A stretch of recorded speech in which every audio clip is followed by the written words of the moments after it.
예, 2위와 3위입니다. 각각 짚어볼 텐데요. 먼저 조국 전 장관 수사를 앞두고 오늘 검찰은 정경심 교수를 다시 한번 조사했습니다. 그리고 정 교수 구속 이후 처음으로 자산관리인인 김경록 씨도 함께 불렀는데요. 검찰이 노리는 핵심 증거는 바로 정경심 교수의 사라진 노트북입니다. 처음에 내려갔던 거는 그 유리한 자료들을 확보를 해야 되겠다. 검찰 유리한 거는 빼고 불리한 것만 내서 뭔가 할 거라고 생각을 했는데 거기서 뭔가 빠져나올 수 없는 늪에 좀 걸린 거라는 생각이 들더라고요. 오늘은 검찰이 정경심 교수와 함께 저 목소리의 주인공인 자산관리인 김경록 씨도 불렀어요. 이현정 의원님. 네. 이건 뭐 대질조사 차원입니까? 일단 모르겠습니다. 대질조사를 할지 안 할지는 모르겠지만 그러나 두 사람이 지금 결정적으로 진술에 차이가 있는 게 있어요. 바로 지금 이 노트북 문제인데요. 노트북 같은 경우는 사실은 이제 김경록 씨 같은 경우는 정경심 교수를 따라서 지금 동양대를 갔다가 또 집에도 갔다가 여러 가지 증거인멸에 함께 참여를 했지 않습니까? 근데 결정적으로 9월 6일 날 인사청문회가 있는 날 시내 여의도에 있는 한 호텔로 이제 김경록 씨가 정경심 씨를 만나서 당시에 갈 때 자기 차 뒤에 있는 노트북을 좀 가져와라 라고 이야기를 해서 그 노트북을 방에 가지고 와서 그 노트북을 받고 그 노트북 가방 안에 있는 또 휴대전화를 유심을 바꿔 끼워서 직접 조국 전 장관과 통화를 했다라는 걸 이제 김경록 씨가 진술을 한 바 있습니다. 근데 정경심 씨는 노트북 없었다라고 이야기를 하고 있고 근데 수사 과정에서 보니까 정경심 습관이 뭐냐면 이 통화한 기록들을 항상 자신의 PC에다가 저장해 놓는 버릇이 있어요. 그래서 지금 현재 그 PC와 관련된 걸 몇 개는 압수를 했는데 만약에 이 노트북이 있으면 거기에 많은 양의 예를 들어서 통화 기록이라든지 또 직접적으로 어떤 표창장을 위조한 기록이라든지 그렇죠. 이런 것이 있을 가능성이 있거든요. 또 하나는 그 유심 칩을 확보를 하게 되면 실제로 그러면 어디에다가 통화를 했는지 이것도 할 수가 있기 때문에 아마 이제 두 사람에서 지금 정경심 씨는 전혀 부인하고 있고 김경록 씨는 그렇다고 진술하고 있고 아마 수사 과정에서 만약에 진술이 틀린다고 한다면 두 사람이서 함께 대질신문 할 가능성도 배제할 수는 없을 것 같습니다. 조진 부장, 아직도 네. 이 사라진 노트북 행방이 묘연한가 보죠? 그렇습니다. 그러니까 8월 31일 날 정경심 교수가 이 한투투자신탁의 직원인 김경록 씨와 함께 내려가죠. 경북으로 내려가서 동양대에 있는 하드디스크라든지 컴퓨터를 아예 들고 나오지 않습니까? 예. 네. 그리고 나서 9월 3일 날 검찰에 압수수색이 있었어요. 이때 이미 동양대의 컴퓨터는 없어진 상태였고 이때만 해도 노트북까지는 검찰이 몰랐던 것 같습니다. 그리고 9월 6일 날 각종 보도를 종합해 보면 9월 6일 날이 국회 인사청문회가 있던 날인데 이때 정경심 교수는 여의도의 한 호텔에서 머물고 있었다. 그리고 이 김경록 씨한테 노트북 가방을 갖다 달라. 내가 당신의 차에 뒀다. 노트북 가방을. 이렇게 이야기를 했다는 거예요. 예. 그래서 저는 흥미로운 것은 노트북을 갖다 달라는 게 아니라 노트북 가방을 갖다 달라. 그러니까 김경록 씨 같은 경우는 그 안에 노트북이 있는지 없는지는 모르지만 예. 노트북 가방을 갖다 달라고 했으니까 그 있었던 가방을 갖다 준 것이죠. 그리고 김경록 씨는 당연히 그 안에 노트북이 있는지 그거는 점검하지 않았다. 이런 보도가 나오거든요. 예. 그러니까 그걸로 밀어봤을 때 이 정경심 교수가 굉장히 치밀한 사람이에요. 노트북도 아니라 노트북 가방을 갖다 달라고 했다는 거죠. 그리고 검찰에 대질 신문을 한다면 바로 이 하드디스크 교체 부분, 증거인멸과 관련해서 누가 주범이었느냐 이것이 판가름 나겠지만 예. 대질 신문이라는 것은요. 본인이 동의를 해야만 가능해요. 지금 정경심 교수 같은 경우에는 모든 증거인멸을 김경록 씨가 하고 했다. 이렇게 주장을 했잖아요. 예. 그럼 대질신문을 검찰이 요구를 해도 응하지 않겠죠. 아하. 네. 그럼 오늘 대질신문을 만약에 검찰이 원했어도 무산됐을 가능성이 크네요. 반드시 당사자의 동의가 있어야 된다는 거죠. 대질신문이라는 건. 그래서 대질신문 같은 경우는 수사의 편의성을 위해서는 아주 효율적인 방법이지만 예. 본인이 동의하지 않는다면 인권을 위해서 행해지지 않아요. 네. 그래서 어떻게 보면 두 사람을 정밀 조사하면서 양쪽의 검사가 긴밀하게 이런 걸 추궁하니까 이렇게 답변하고 아하. 이런 것을 맞춰보고 나서 추가적으로 질문을 하게 되는 거예요. 그런데 이 경우에는요, 오히려요, 죄수의 딜레마라고 하잖아요. 그렇죠. 네. 그러니까 두 사람의 피의자가 있는데 따로따로 신문을 받게 된다. 이런 경우에 검사가 모든 걸 자백하면 풀어줄 수 있다. 그런 식의 어떤 압박을 한다면 김경록 씨가 더 많은 것을 불 가능성도 있어요. 그렇기 진술할 가능성도 예, 있다. 예, 진술할 가능성이. 그렇기 때문에 대질신문이라는 게 어떻게 보면 정경심 교수로서도 모든 걸 판단해 봤을 때 응할 수도 있어요. 아하, 일장일단이 있군요. 그렇습니다. 알겠습니다. 왜 사라진 노트북에 우리가 주목을 하냐? 장혜자 평론가님. 화면 같이 보시면 우리가 지금 정경심 교수의 녹취록이 검찰의 핵심 증거라고 계속 강조했잖아요. 휴대폰을 압수수색도 안 했는데 어떻게 녹취록을 알았냐? 이 녹취록을 정경심 교수가 본인 컴퓨터에 2차로 저장한 이 컴퓨터를 검찰이 확보했기 때문에 얼마나 여러 가지 이 정경심 교수의 불리한 증언들이 이 컴퓨터 안에 다 있었다는 거잖아요. 그런데 그럼 혹시 사라진 노트북에도 이런 녹취록이 있을지 않을까라는 생각이 듭니다. 그러니까 우리가 일반적으로 노트북 들고 다니면서 개인적 용도로는 집이나 연구실 PC보다 더 많이 쓸 가능성이 높습니다.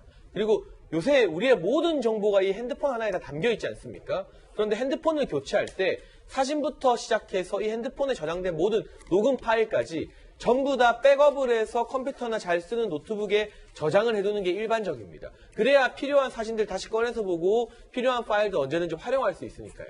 지금 정경심 교수가 이 김경록 차장을 통해서 은닉하려 했던 하드디스크에서 검찰이 녹취록을 확보해서 구속영장 실질심사에서 정말 반전의 카드로 기가 막히게 사용했다는 거 아니겠어요? 그런데 이 연구실 PC나 집안 PC에서 썼던 하드디스크보다 본인이 노트북 몸처럼 들고 다니면서 어디 써든 편하게 꺼내 쓰는 노트북이라면 훨씬 더 많은 자료, 훨씬 더 많은 뭐 어떤 문서 서류라던가 또는 녹취 파일, 녹음 파일들이 그 안에 저장돼 있을 가능성이 대단히 높기 때문에 검찰은 이 노트북의 행방에 대해서 주목을 하는 것이고 오늘도 그 부분을 재차 수사한 것 같고요. 구속영장 실질심사 있을 때도 증거인멸의 우려가 여전히 남아있다. 왜냐하면 아직까지도 저 노트북의 행방을 모른다는 것 또한 검찰이 제기한 주요 구속 사유였고 정경심 교수에게는 대단히 불리하게 작용됐던 정황이었습니다. 오늘 뭐 김경록 씨가 검찰의 첫 번째 정경심 교수 구속 이후에 나왔기 때문에 사라진 노트북에 대해서 또 뭔가 실마리가 풀릴지 좀 봐야 되겠어요. 네, 교수님 부장. 저는 이 정보통신의 발달이 무서운 사람이에요.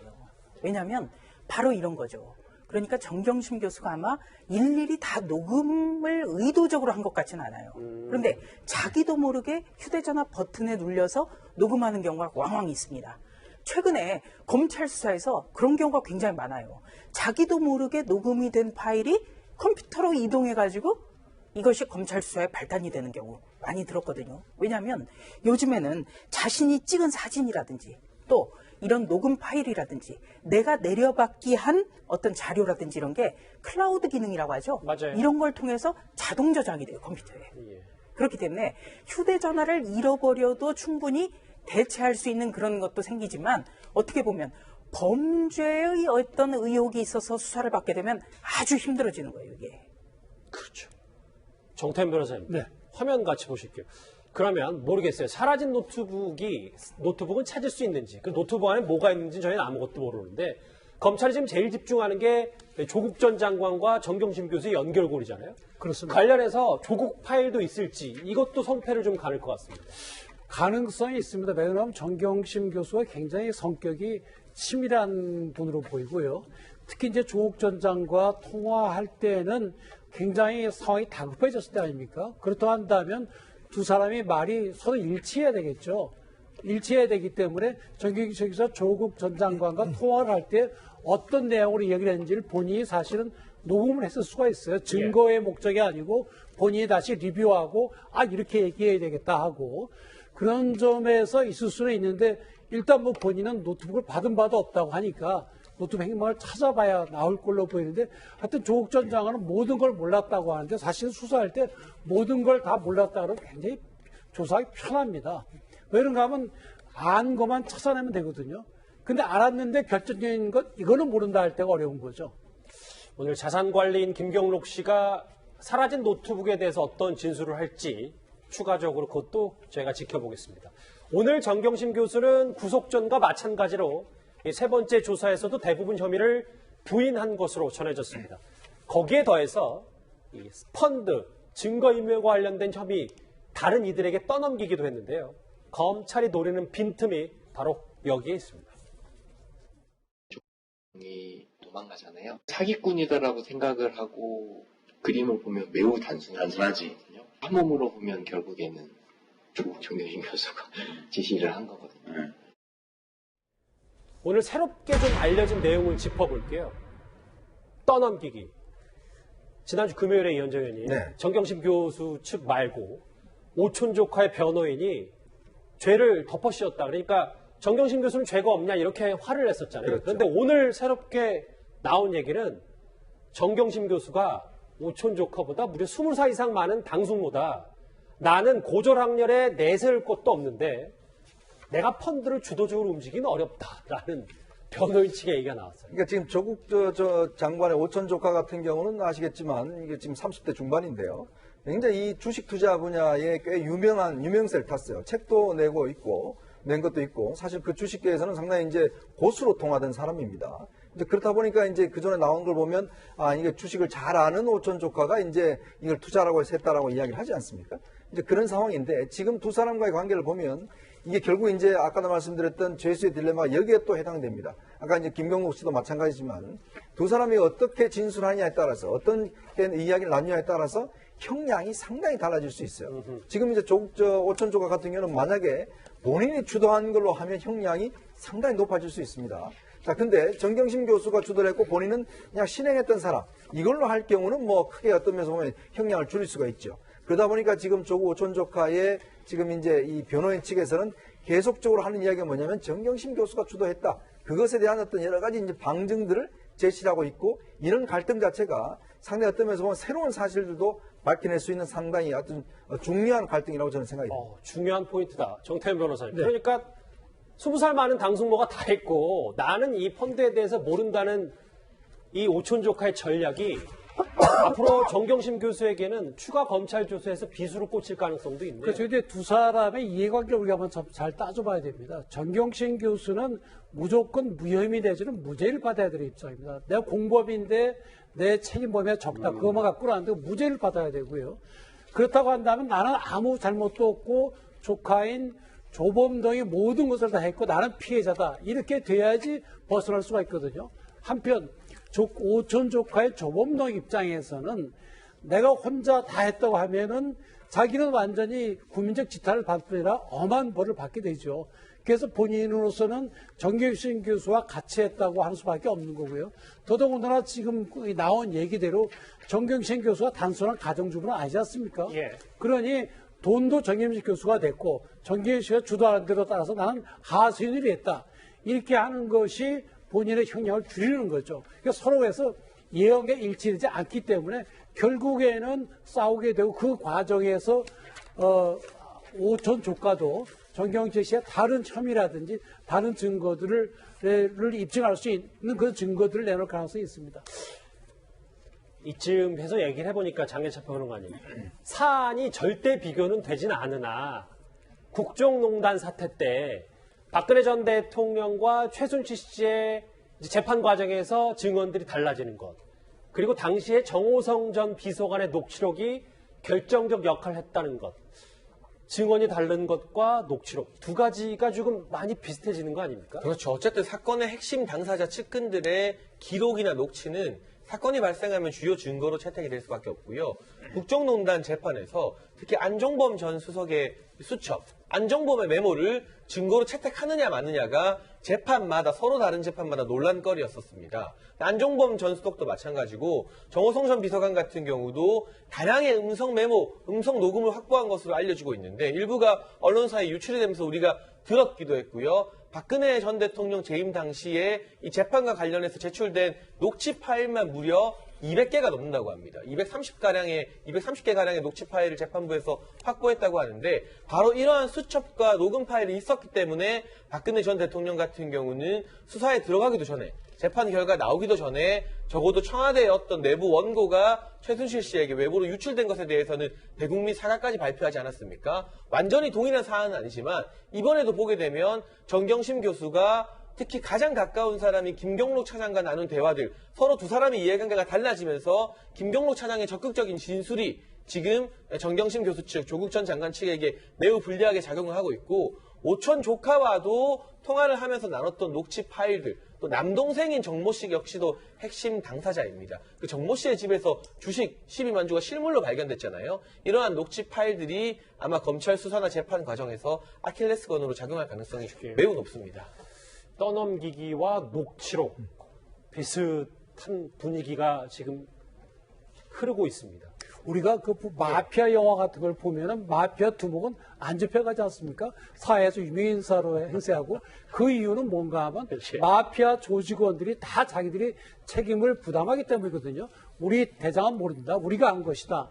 근데 그것이 지금 우리 박근혜 최순실 사건에서도 보면은 안 됐잖아요. 그죠? 안종범이나 최순실이나 전부 대통령이 안다고 했지, 뭐, 저분은 모르고 다 내가 한 것에서 안 했거든요. 더더구나 정경심 교수 둘러싸고 김경록 PB나 또 조범동 조카가 모든 것은 우리가 한 것이고 정 교수는 잘못이 없다. 이렇게 얘기할 것을 기대하기는 쉽지 않습니다. 알겠습니다. 정경심 교수의 혐의는 결국 조국 전 장관을 겨누는 칼끝이 될 수밖에 없습니다. 특히 검찰은 이 조국 전 장관의 소환 조사를 준비하면서 또 하나의 전략을 세웠습니다. 장관님, 현직 법무부 장관이 지금 피의자로 검찰 수사 대상이 되고 있는 이 초유의 상황 어떤 생각이 드세요? 국민들한테 한번 말씀해 보세요. 국민들께 송구스러울 따름입니다. 이 부분을 얘기를 해야 될 것 같아요. 정경심 영장에서 조국은 뺐다.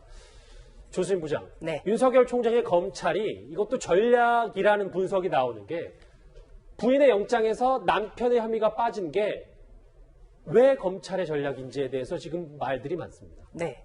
통상적으로 이렇게 해요. 왜냐하면 검찰이 혐의 입증에 자신이 없을 때는 있는 혐의를 다 적습니다.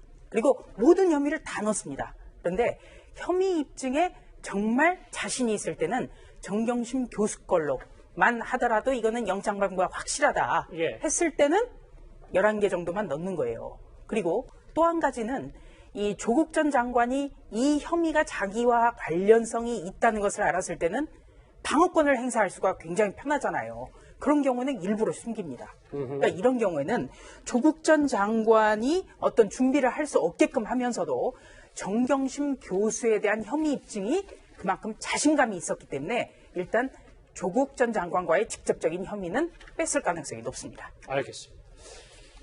조국 혐의에서 감춘 검찰의 전략 얘기, 그리고 정경심 교수의 죄수의 딜레마 분석까지 한번 정리를 해봤습니다.